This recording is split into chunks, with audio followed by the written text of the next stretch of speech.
گنده کورتکه آن کورتکا شیغان و جار جاران جیرا تی گوتن کورتکا سانسولیان گنده کورتکه که هفته تا هشته مالان هیا و 5 کیلومتر دکوه روجهلات و باشور باجار کوبانی و هر وها 25 کیلومتر یانجی دکوه روجاوای گره سپی اف گند تی گوتن که داویا 100 سال نوزدان آن دستپیکا بیستان دا لسر دست باپیر نشتجی نوی گندی هاتی آوا کرد.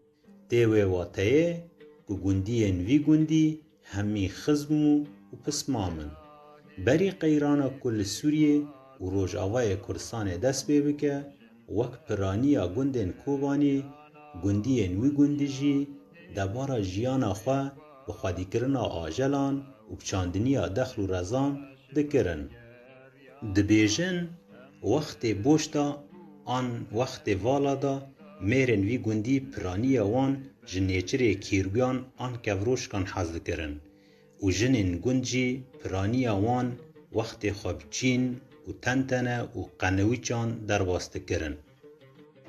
ده سال هفتی دا تا نودی هن مالباتن گند بر خدان باجار رقای ولوی باجاری نشتجی بون لی تیکیلی وان بمروف و خزم وان را قط ندبون. مینا پرانین گندن کردان اف گنجی میوان حزو صحبت خوشن شب بهر کنوانن زوستانه بلیستیکا قراماچان و بخارنا چیگه گوشت و بکن و حنک در باسته به.